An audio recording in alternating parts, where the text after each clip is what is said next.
আমি বললাম, তো কি পার্সোনাল কথা বলবেন?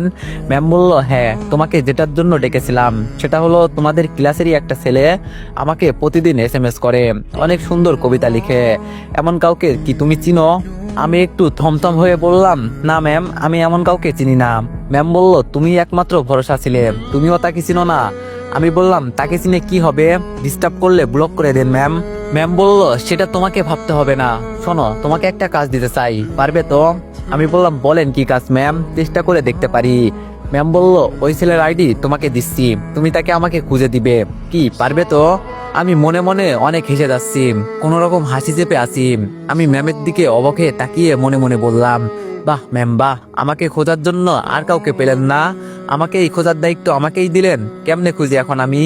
ম্যাম আবার বলল, কি হলো বলো, খুঁজে দিতে পারবে কিনা? আমি বললাম, ঠিক আছে ম্যাম, আমি চেষ্টা করব। ম্যাম বলল, ঠিক আছে, আইডিটা নাও। আমি বললাম, ওকে। ম্যাম বলল, এই যে এটা ছদ্মবেশী কবি, তার নাম্বারও নাও। আমি বললাম, ওকে।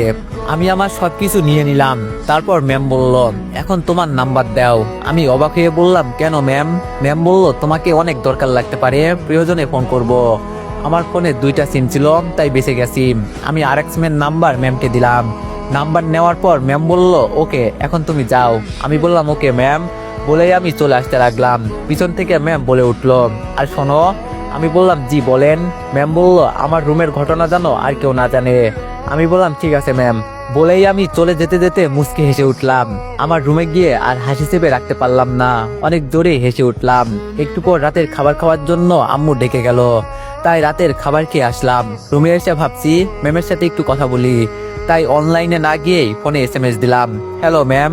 একটু পর ম্যামও রিপ্লাই করলো, হাই পিচ্ছি স্বপ্নচারী। আমি বললাম, কি করছেন? ম্যাম বলল, তোমার এসএমএস এর অপেক্ষা করছি। আমি বললাম, তাই? যদি না করতাম?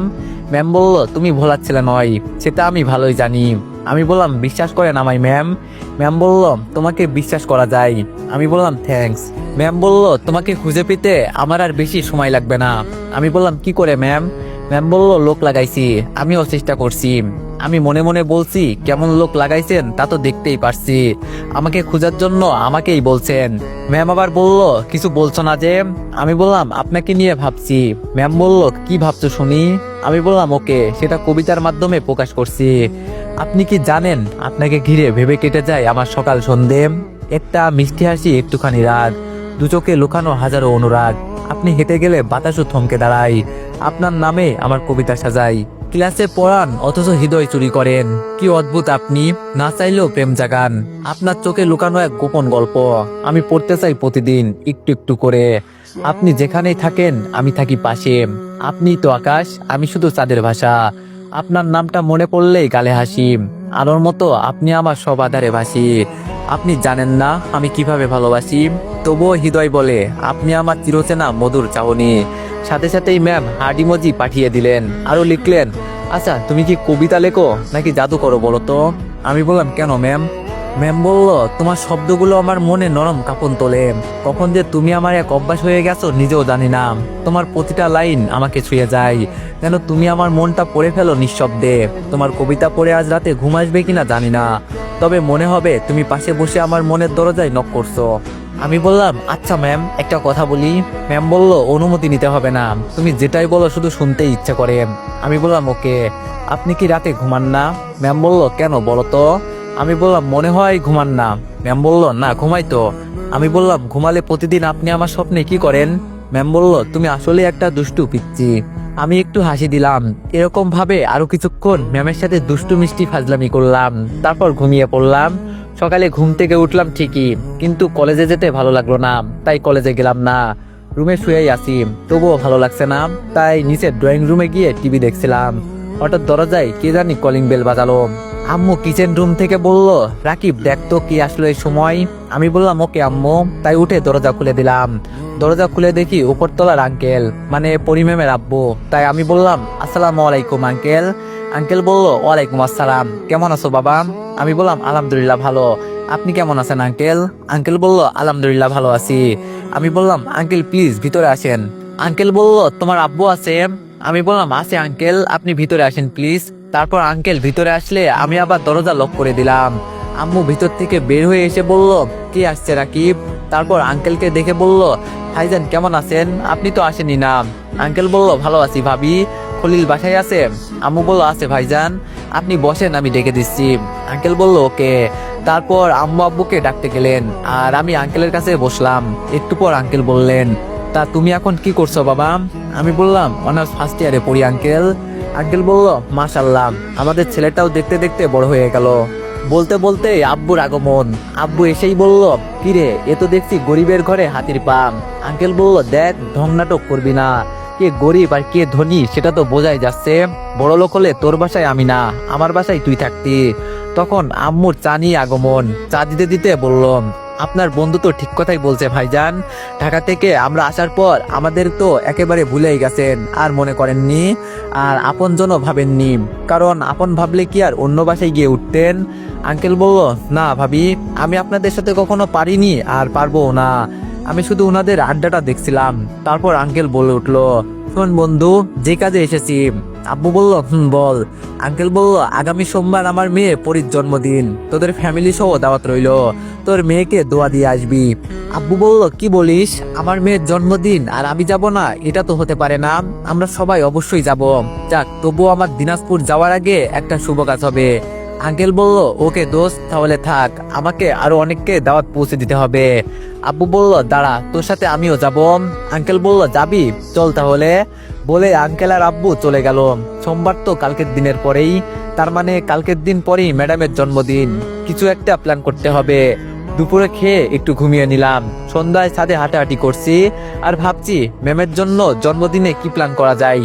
তখনই দেখলাম ম্যাম ছাদেই আসছে। কাছে আসতেই বললাম, আসসালামু আলাইকুম ম্যাম। ম্যাম বলল, ওয়ালাইকুম আসসালাম। কি করো এখানে?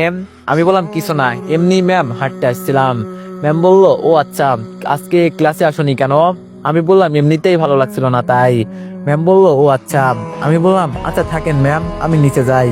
ম্যাম বলল, ওকে যাও। বলেই আমি নিচে চলে আসলাম। রাতে খেয়ে শুয়ে আছি। হঠাৎ সারপ্রাইজটার কথা মাথায় আসলো, তাই আজকে আর ম্যামের সাথে কথা বললাম না। রাতে তাড়াতাড়ি ঘুমিয়ে পড়লাম। খুব সকালে ঘুম থেকে উঠে নামাজ আদায় করে নিলাম। ফোনটাও সুইচ অফ করে রাখলাম। তারপর ক্লাসের আগেই কলেজে চলে গেলাম। সাকিবকেও আগেই আসতে বলেছি। সাকিবও যথাসময়ে চলে এসেছে। এসে আমাকে বলল, বল দোস্ত, এত জরুরি তলব কিসের? আমি বললাম, শোন, কালকে ম্যামের জন্মদিন, তো আমি একটা সারপ্রাইজ দিব ভাবছি। সাকিব বলল, বল কি সারপ্রাইজ? আমি বললাম, তোর হেল্প লাগবে। সাকিব বলল, আরে বল না, কি করতে হবে? তারপর আমি সাকিবকে বলে দিলাম কিভাবে জন্মদিনে সারপ্রাইজ দিব। সব শুনে সাকিব বলল, অনেক ভালো হবে, আর অনেক সময়ের ব্যাপার, সাথে কিছু লোককেও ম্যানেজ করতে হবে। আমি বললাম, সেজন্যই তো তোকে ডেকেছি, তুই সব ম্যানেজ করবি। আর আজকে আমরা ক্লাসে যাব না, তোকে আমিও হেল্প করব। সাকিব বলল, ওকে চল তাহলে কাজে লেগে পড়ি। আমি বললাম, ওকে চল। তারপর ক্লাস শেষ হয়ে গেল, সবাই কলেজ থেকে চলেও গেল। আমি আর সাকিব সারপ্রাইজ রেডি করতে করতে বিকাল গড়িয়ে সন্ধ্যা নামার উপক্রম হলো। সব রেডি করে সাকিবকে কিছু খাইয়ে ওকে ধন্যবাদ দিয়ে বাসায় চলে আসলাম। বাসায় এসে দেখি পুরো বাসাটা সাজানো হয়েছে ম্যাডামের জন্মদিন উপলক্ষে। তার মানে আঙ্কেল অনেক ধুমধাম করেই ওনার জন্মদিন পালন করে। রাতে মরিচবাতির আলোতে আমাদের বাসাটা অনেক চমকাচ্ছে। বাসায় ঢুকতেই আম্মু বলে উঠলো, কিরে, সারাদিন কই ছিলি? তোর আব্বু তো তোকে অনেকবার ফোন করেছে। আমি বললাম, সরি আম্মু, ফোন বাসায় রেখে গিয়েছিলাম। আম্মু বলল, যা তাড়াতাড়ি ফ্রেশ হয়ে নে। আমি বললাম, ওকে আম্মু। বলেই আমিও আমার রুমে এসে ফ্রেশ হয়ে নিলাম। সারাদিন কিছু খাইনি, রেস্টুরেন্টে শুধু সাকিবকেই খাওয়াইছি, তাই আমি রাতের খাবার আগেই খেয়ে নিলাম। রুমে গিয়ে ফোনের কথা মনে হতেই ফোনটা সুইচ অন করলাম। অন করার সাথে সাথেই দেখি ম্যামের আনলিমিটেড মেসেজ আর অনেক কয়টা মিস কল। তাই দেরি না করে আমিও SMS লিখলাম। আমি বললাম, হ্যালো ম্যাম। ম্যাম কোনো রিপ্লাই দিল না, হয়তো জন্মদিনের অনুষ্ঠান নিয়ে বিজি আছে। তাই ছাদে চলে গেলাম। গিয়ে দেখি অনেক সুন্দর ডেকোরেশন করে সাজাইছে। সাইডে সাউন্ড বক্স বাজাচ্ছে, বাচ্চারা দৌড়াদৌড়ি করছে, হয়তো ম্যামেরই কোনো আত্মীয় স্বজন হবে। ম্যাম দেখি উদাস মনে দোলনায় বসে আছে। আমি আর ম্যামের কাছে গেলাম না, আমিও তার উল্টো দিকে রেলিং ধরে দাঁড়িয়ে আছি। হঠাৎ দেখি SMS আসার টুম করে শব্দ হলো। ফোন বের করে দেখি ম্যামই SMS দিয়েছে। ম্যাম লিখছে, আচ্ছা তুমি মাঝে মাঝে এরকম না বলে হারিয়ে যাও কেন? আজকে তো একবারও আমার খোঁজ নিলে না। আমি বললাম, সরি ম্যাম, একটু বিজি ছিলাম, তবুও সেটা আপনার জন্যই। ম্যাম বলল, আমার জন্য মানে? আমি বললাম, সেটা না হয় পরেই জানেন। ম্যাম বলল, কি করো? আমি বললাম, আপনাকে দেখছি। ম্যাম আশেপাশে দেখি তাকাচ্ছে, তাই আমি আবার বললাম, আপনি নিশ্চয়ই আশেপাশে তাকাচ্ছেন আমাকে দেখার জন্য। ম্যাম বলল, তুমি কেমনে জানলে? আমি বললাম, আপনি সবাইকে পড়াইতে পারেন আর আমি আপনাকে পড়তে পারি। ম্যাম বলল, তুমি সব কথা এত রহস্য করো কেন? আমি বললাম, আমি রহস্য থাকতেই ভালোবাসি। ম্যাম বলল, তুমি সারাদিন আমার সাথে কথা বলোনি, তাই আজকে অনেকক্ষণ আমার সাথে কথা বলবে। আমি বললাম, ঠিক আছে, কিন্তু আমার মনে হচ্ছে আপনার মন খারাপ, আর কিছু খানোনি। ম্যাম বলল, আজকে সারাদিন কিছু খাইনি। আমি বললাম, কেন? ম্যাম বলল, কালকে তোমাকে অনেকবার কল দিয়েছি, এসএমএস দিয়েছি, তুমি রিপ্লাই দাওনি, তাই মন খারাপ। আমি বললাম, আচ্ছা সরি, এখন খেয়ে আসেন, তারপর কথা বলবো। ম্যাম বলল, সত্যি বলবা তো? আমি বললাম, ম্যাম বলল, ওকে। বলেই ম্যাম দেখি দোলনা থেকে উঠে নিচে চলে গেল।